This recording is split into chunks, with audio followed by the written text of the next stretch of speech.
Hello dear student, welcome to the learner point.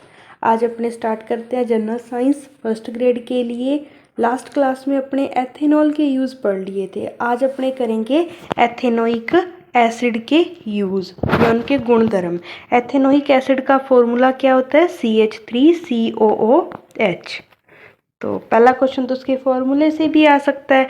और ethanoic acid होता है वो इसका IUPAC नेम होता है। कौन सा नेम होता है? IUPAC। यदि इनका जनरल नेम पूछे तो कौन सा बताओगे आप? एसिटिक अम्ल। क्या बताओगे? एसिटिक अम्ल। तो एथेनोइक अम्ल को सामान्यतः एसिटिक अम्ल कहते हैं।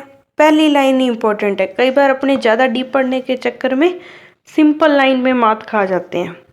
तथा ये कार्बोक्सिलिक एसिड समूह से संबंधित है। इसमें COOH ग्रुप है। वो कैसा ग्रुप होता है? कार्बोक्सिलिक अम्ल वाला। एसिटिक अम्ल के 3-4% विलयन को सिरका कहते हैं। ये इतनी इंपॉर्टेंट लाइन है ना, 3-4 स्टार बनते हैं इस लाइन के लिए, इतनी इंपॉर्टेंट है। देखो क्यों? सिरका है, एसिटिक एसिड को अपने सिरका कह देते हैं, कोई दिक्कत नहीं, पर उसका विलयन कितना लेना है अपने को? 3-4%। तो ये उसी को याद रहेगा जिसने ये बुक रीड की है। इसे अचार में परिरक्षक के रूप में इस्तेमाल किया जाता है। शुद्ध एथेनोइक अम्ल का गलनांक भी पूछ सकते हैं भाई, कितना होता है? 290। कितना होता है? 290 केल्विन गलनांक, मेल्टिंग पॉइंट। और इसलिए ठंडी जलवायु में शीत के दिनों में ये जम जाता है, जमेगा। इस कारण इसे ग्लेशियल एसिटिक अम्ल कहा जाता है। तो ये लाइन भी बहुत इंपॉर्टेंट है कि ग्लेशियल एसिटिक एसिड किसे कहते हैं? कि जो अपना शुद्ध एथेनोइक अम्ल है जिसका गलनांक होता है 290 केल्विन। कितना होता है? 290 केल्विन। वो क्या है? अपने जो शीत जलवायु होती है उसके अंदर जम जाता है। इसे अपने बोलते हैं ग्लेशियल एसिटिक एसिड। क्या बोलेंगे? Glacial acetic acid. कार्बोक्सिलिक अम्ल कार्बोक्सिलिक अम्ल कहे जाने वाले कार्बनिक यौगिकों के समूह का अभिलाक्षणिक इसकी अम्लीयता होती है। तो ये भी क्वेश्चन आ सकता है आपका भाई। 1 सेकेंड, ये क्वेश्चन आ सकता है। कार्बोक्सिलिक अम्ल कहे जाने वाले कार्बनिक यौगिक के समूह का अभिलाक्षणिक इसकी अम्लीयता। अब कार्बोक्सिलिक अम्ल क्यों कहते हैं? क्योंकि ये क्या त्यागते हैं? H पॉजिटिव देते हैं, इसलिए इसे अपने क्या कहते हैं कि ये कैसे नेचर के होते हैं? अम्लीय नेचर के। हालांकि खनिज अम्लों के विपरीत कार्बोक्सिलिक अम्ल दुर्बल अम्ल होते हैं। कार्बोक्सिलिक अम्ल कैसे होते हैं? एक वीक एसिड होते हैं एज कंपेयर टू जितने भी खनिज अम्ल होते हैं, जैसे कि HCl, HNO3। अम्लों का राजा कौन सा होता है? H2SO4। इनके कंपैरिजन में क्या होते हैं? ये वीक होते हैं। खनिज अम्ल जैसे कि HCl पूरी तरह आयनीकृत हो जाता है, जितने भी उसके अंदर H पॉजिटिव होते हैं वो सारे निकाल देता है। ये एक्सपेरिमेंट वगैरह करने की लोड़ नहीं है। एथेनोइक अम्ल की अभिक्रिया एस्टरीकरण, अंडरलाइन एंड 3-4 स्टार होने चाहिए। एस्टरीकरण में क्या होता है? देखो मैं आपको सीधा सिंपल बताती हूँ। एक तो इसमें क्या यूज करते हैं? अपने एसिड, ठीक है, और एक अपने यूज करते हैं अल्कोहल। आपने अभी देखा हो तो अपने जो लास्ट क्लास में अपने एथेनॉल के यूज पढ़े थे वो यूज कर लिया, और आज अपने एथेनोइक अम्ल को पढ़ रहे हैं, उन दोनों को ऐड कर लिया। यहाँ से क्या निकला? OH, और यहाँ से क्या निकला? H। अब आपको कहोगे कि मैडम यहाँ से क्यों H निकाला और यहाँ से OH क्यों निकाला? तो देखो कार्बोक्सिलिक एसिड है, वो क्या देगा? H पॉजिटिव देगा, तो इधर से तो H निकलेगा और इधर से OH।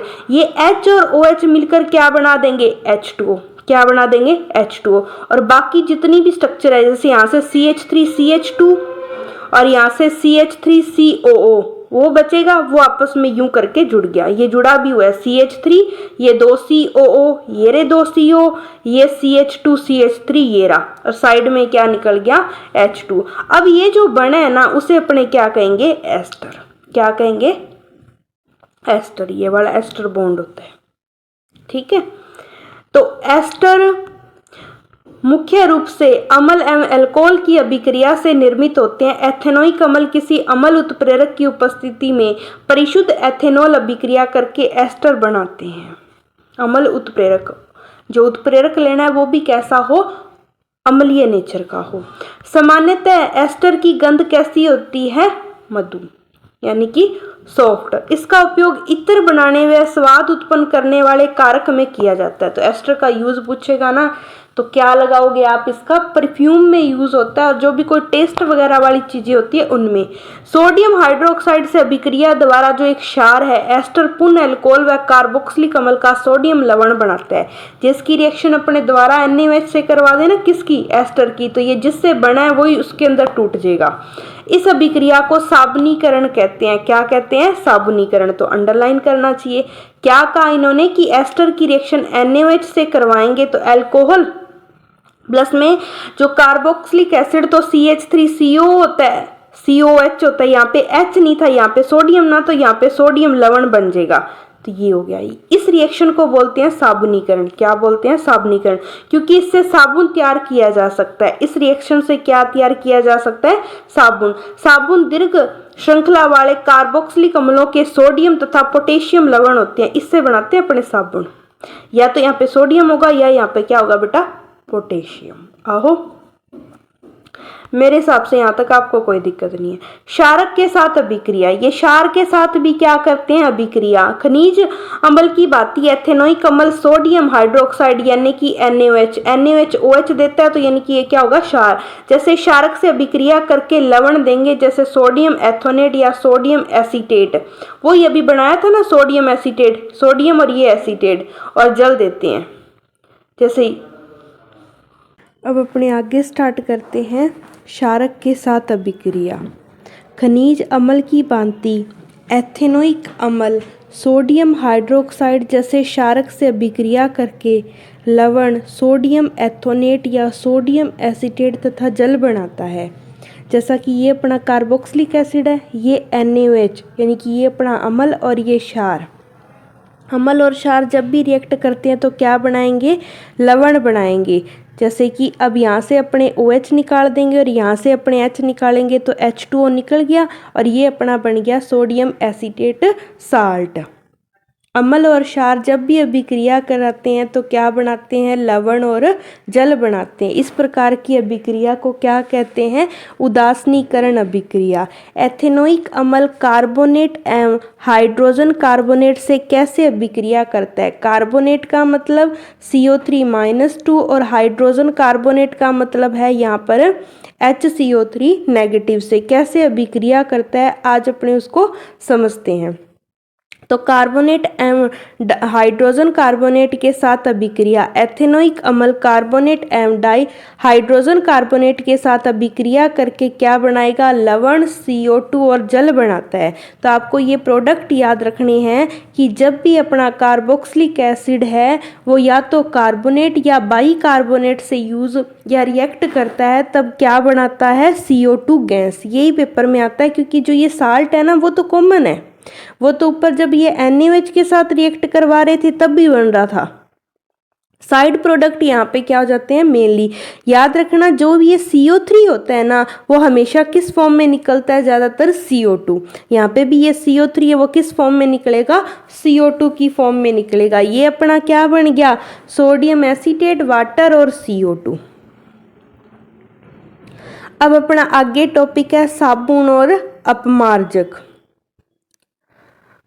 अब साबुन अभी करके आए अपने कैसे बनता है, अपने कहा था ना कि एसीटेट की एस्टर की रिएक्शन अपने करवा देंगे किससे, NaOH से, तो अपने को क्या मिला था, सोडियम एसीटेट। वो सोडियम एसीटेट से क्या बनते हैं आगे अपने साबुन बनता है, क्षारीय प्रकृति। देखो ये अपने कोई भी तेल की बूंद है उसके चारों ओर यहाँ पे ये जो अपने साबुन लिया है उसके अंदर जो सोडियम वाला पार्ट था CH3COONA, CH3CO ये पूंछ वाला सा है, दोबारा बताती हूँ 1 सेकेंड, CH3COONA, इसका जो ये Na पॉजिटिव है वो तो ये बार वाले हैं, वॉयलेट कलर वाले, है ना, और CH3CO ये लंबी लाइंस ऐसे श्रृंखला में दिखाई हुई हैं, ये चारों ओर से घेर लेती हैं जो भी अपनी गंदगी होती है। जैसे यहाँ पे गंदगी को लिया तेल की बूंदे। ये जो बार वाले पॉइंट होते हैं Na पॉजिटिव, ये जल स्नेही होते हैं, तभी ये जल के पास में है, और ये दूर वाले होते हैं वो जल विरोधी होते हैं। इस टाइप की स्ट्रक्चर को बोलते हैं अपने मिसेल। क्या बोलते हैं? मिसेल। इस क्रियाकलाप से सफाई में साबुन के प्रभाव का पता चलता है। अधिकांश मेल तेलीय होते हैं, और ये आप जानते हैं कि तेल पानी में क्या होता है? अघुलनशील साबुन के अणु लंबी श्रृंखला वाले कार्बोक्सिलिक अम्लों के सोडियम या पोटेशियम लवण होते हैं। तो ये पेपर में आता होता है। साबुन क्या होते हैं? कार्बोक्सिलिक अम्लों के सोडियम व पोटेशियम लवण हो सकते हैं। साबुन का आयनिक भाग जल से, आयनिक Na पॉजिटिव है, मैंने बताया था ना, जल स्नेही होता है, जबकि कार्बन श्रृंखला तेल से परस्परिक क्रिया करता है। इस प्रकार साबुन के अणु मिसेली संरचना तैयार कराते हैं। यहाँ अणु का एक सिरा तेल के कण की ओर और दूसरा आयनिक सिरा बाहर की ओर होता है। इससे पानी में इमल्शन बनता है। क्या बनता है? इसमें पानी में इमल्शन बनता है। अंडरलाइन करो, इमल्शन क्या होता है? बाहर वाला हिस्सा जल स्नेही, अंदर वाला जल रागी। तो इस टाइप से क्या बन गया? इमल्शन। इस प्रकार साबुन का मिसेल मेल को पानी से बाहर निकालने में मदद करेगा और हमारे कपड़े साफ हो जाएंगे। क्या आप मिसेल की संरचना बना सकते हैं जो साबुन को हाइड्रोकार्बन में घोलने से बनता है? तो मिसेल क्या होता है ये देखो। ज़्यादा अपने को तो इतना दिमाग लगाने की वाली बात नहीं है। ये तो जल स्नेही हिस्सा होता है, पीछे वाला जल विरोधी होता है, ये मिसेल बनता है। जब इसको ऐसे पानी करके उसे लेके जाएंगे तो ये चीज़ गंदगी है उसके साथ ही चली जाएगी बस।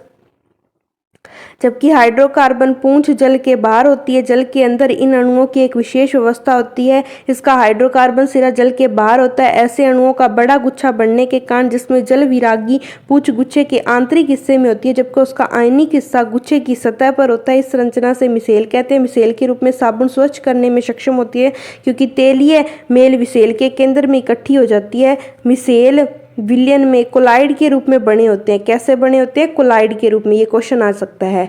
मिसेल विलयन में किस फॉर्म में होते हैं? कोलाइड की फॉर्म में। कोलाइड तो समझते होगे, जिनका साइज होता है वो 1 नैनोमीटर से 1000 नैनोमीटर के बीच बीच में होता है। उससे लेस वाले ट्रू सोल्यूशन बनाते हैं, उससे मैक्सिमम वाले क्या बनाते हैं? सस्पेंशन।